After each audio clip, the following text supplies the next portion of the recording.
Merci Madame la Présidente, Monsieur le Ministre, chers collègues. Écoutez, je n'avais pas prévu de faire cette intervention sur ce thème, mais comme le Président Marlex a eu l'élégance de souligner mon début de carrière chez le General Electric, je vais faire le lien avec le texte que nous avons aujourd'hui. Je remercie d'ailleurs dans son inélégance d'avoir confirmé ce que j'ai toujours dit, à savoir que le démantèlement d'Alstom a effectivement commencé quand je me retrouvais chez le General Electric avant 2012 et pas après. Tous ceux qui ont essayé de me faire passer pour un fou depuis des années en disant que ça avait commencé après mon départ en auront pour leur argent.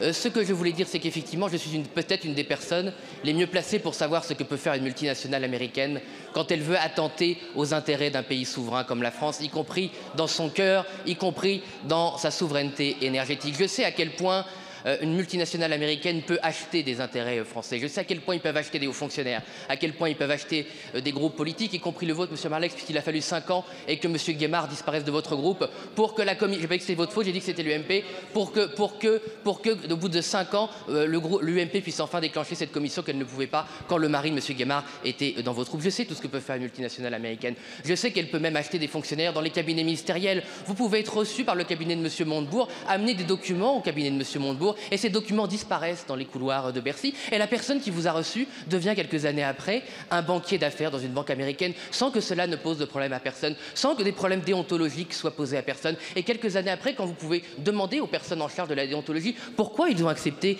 que cette personne qui était en charge de la défense d'Alstom soit nommée dans une banque américaine qui a gagné de l'argent sur le démantèlement d'Alstom, on vous dit que tout était normal, que tout ça est du passé, qu'on ne va pas quand même revenir sur le passé, qu'on ne va quand même pas laver le linge sale de la France devant les Français. Eh bien moi je laverai toujours le linge sale de la France et des élites françaises devant les Français, car ils méritent la vérité. Et peut-être qu'un jour nous aurons la vérité d'Alstom. Peut-être qu'un jour le parquet national financier pourra établir si oui ou non M. Macron a été un agent des États-Unis pour vendre Alstom, a été un agent pour liquider Technip et l'affaire. Peut-être qu'on le saura, peut-être qu'on le saura. Je sais aussi les pires moyens des ingérences américaines, puisqu'on m'a lancé ce sujet, je ne vais pas m'arrêter, chers collègues. Je sais aussi que vous pouvez rentrer chez vous un soir et que votre appartement a été visité par des forces mystérieuses.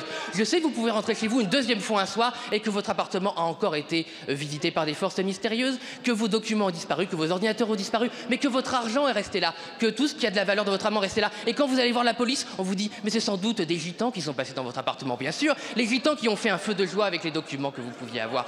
Je sais aussi qu'est-ce que ça peut faire, et mon collègue Thomas Ménager là derrière moi, c'est lui qui m'a récupéré, qu'un soir, non mais ça peut vous intéresser peut-être, car c'est la vérité, chers collègues, qu'un soir, vous quittez le travail à 22 h un samedi soir, et puis vous êtes pris dans une rue sombre, vous êtes agressé au couteau, vous êtes mis à terre, quelqu'un qui parle anglais vous enfonce sa lame dans la paupière en vous disant que si vous allez voir la police, il va vous tuer.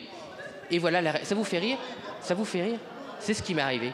Et tout ça, c'est peu ce qui peut arriver à d'autres lanceurs d'alerte qui ont eu beaucoup plus de courage que moi, qui ont fait des choses bien plus graves que moi. Ce qui est arrivé à notre compatriote Frédéric Pierucci, dans votre indifférence la plus totale, retenu en otage dans une prison, dans un quartier antiterroriste par les Américains. Il n'y a pas un seul ici qui a été élu en 2014, en 2015, qui a levé le petit doigt pour M. Pierucci. Pas un seul d'entre vous. Vous n'en avez rien à voir. Je parle des macronistes. Vous n'en aviez rien à faire. Et vous n'en avez d'ailleurs toujours rien à faire des années après. Vous n'en avez rien à faire. Vous n'en avez rien à faire que Julien Assange, qui a alerté la presse occidentale, soit retenu dans des conditions inhumaines, des conditions qu'on n'accepterait pour personne d'autre, mais vous les acceptez pour les États-Unis, car vous n'avez aucun principe.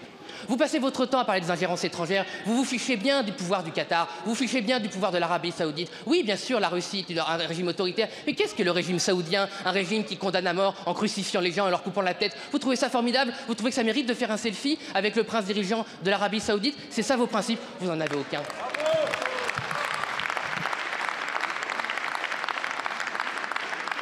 Il vous a fallu 7 ans pour découvrir qu'il y avait un problème d'ingérence en France, à ça, pour faire le tour des médias, pour faire peur aux Français aux élections, pour dénoncer les oppositions, ça y a du monde. Mais 7 années pour faire une petite loi, que tous vos mensonges, vos montagnes de mensonges accouchent de cette souris ridicule qui ne servira à rien. Vous avez demandé aux espions et à ceux qui veulent faire des méfaits en France de s'inscrire sur un registre. Mais bien sûr, les espions, les agents chinois, russes, saoudiens, qataris vont s'inscrire sur votre registre, vont vous prévenir qu'ils vont détourner l'intérêt des Français et ils vont peut-être vous demander l'autorisation. Peut-être vous demander l'autorisation. Quel dispositif très efficace. Deuxième dispositif efficace, un rapport tous les 2 ans. Ça nous fera une belle jambe de savoir effectivement que les États-Unis, enfin ça on ne saura peut-être pas parce que vous ne dites pas, que le Qatar, la Russie, le Maroc et toutes les puissances qui veulent faire leur marché en France nous espionnent. Nous ne sommes pas au courant. Il faudra bien un rapport de plus pour le prouver. Bref, tout ce que vous voulez faire pour lutter contre la dérange ne servira à rien. Vous ne voulez pas lutter contre la corruption, vous ne voulez pas lutter contre la pourriture, parce que la pourriture est au cœur de votre système. Merci.